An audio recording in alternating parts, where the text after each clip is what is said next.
Սխած ասֆալտի վրա իրար բախված կանգնած են ոստիկանության գվարդիայի ավտոբուսն ու սև Նիսանը։ Դեպքի վայրից շամշանի կադրերում երևում է, որ երկու մեքենաները գրեթե ճակատ-ճակատի են հարվածել։ Ոստիկանությունը հայտնել է, որ ժամը 7:50-ի սահմանում է եղել մեկ մարդու կյանք խլած 12 հոգու վիրավորվելու պատճառ դարձած վթարը։ Քուչակապարան ճանապարհին հավաքված տղամարդիկ փորձում են հասկանալ, ինչպես է եղել վթարը։ Մահացու պատահարի պատճառները պարզելու համար նախաքննություն է սկսվել։ Քննչական կոմիտեում վարույթ է բացվել։ Նախաքննությունը չավարտած կոմիտեն պնդել է։ Ապա տեղեկատվություն է լուրը, թե վթարը ոստիկանության գվարդիայի ավտոբուսի մեղավորությամբ է եղել։ Ըստ պաշտոնական վարկածի Նիսանը հանդիպակաց գոտում բախվել է Հյունդայի ավտոբուսին։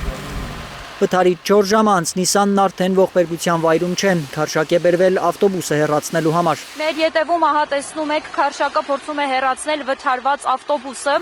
Դեպքի վայրում հայլուրի թղթակցին վթարից զոհված տղամարդու անվան միայն առաջին տառերն են հայտնի դարձել, նրա մոտավոր տարիքը։ Մեզ հայտնեցին, որ Քուչակապարան ճանապարհին տեղի ունեցած վթարից մահացածը Նիսանի վարորդ ՄՍ-ն է, մոտ 50-55 տարեկան, վարորդը Սպիտակ քաղաքից է։ Նիսանում նաև 4 ուղևոր է եղել, նրանք մարմնական վնասվածքներով Երևանի Արմենիա բժշկական կենտրոն են տեղափոխվել։ Ոտքը պիտի վիրահատեն, չգիտեմ, ասին ծանրոցների տակ,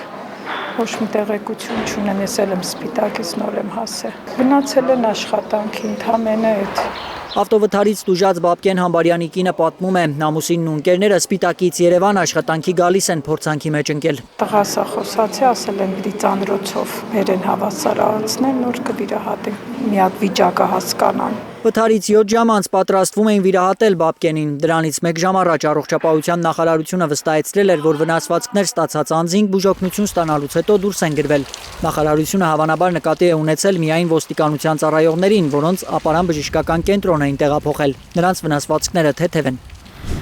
Քարոզարշավի համար լորի ուղևորվող Նիկոլ Փաշինյանի ուրախ ավտոբուսին է ուղեկցելիս եղել ոստիկանության գվարդիայի ավտոբուսը։ Քննչական կոմիտեն դա չի հաստատում։ Ոստիկանության գվարդիայի ծառայողներն ուղևորվել են Լոռու մարզ ծառայություն իրականացնելու, նշում է կոմիտեն։ Ոստիկանական ավտոբուսը ԿՊԱ-ական ավտոշարասյան մեջ չի եղել, ուրախ ավտոբուսից շուտ է ճանապարհ ընկել։ ԿՊԱ-ականները շեշտում են, իրենց ավտոբուսը Երևանից դուրս է եկել ժամը 8-ին, վթարից 10 րոպե հետո։ Կարող եք հետևել այդ շրջագայությունից։ Նիկոլ Փաշինյանը մահացու վթարից հետո ուրախ ավտոբուսից տարածած տեսանյութում ակնարկում է իր իշխանության օրոք արված ասֆալտի բարձր որակն է, նաև վթարների պատճառ դառնում։ Շատ էլի տխուր իրադարձություններ են տեղի ունեցել։ Խնդրում ենք ճանապարհներին լինել հնարավորինս զգույշ եւ պահել հնարավորինս երթևեկության կանոնները, որովհետեւ նաեւ հիմա ճանապարհների լավ վիճակը երբեմն լրացուցիչ գայթակղություն է վարորդների համար ավելի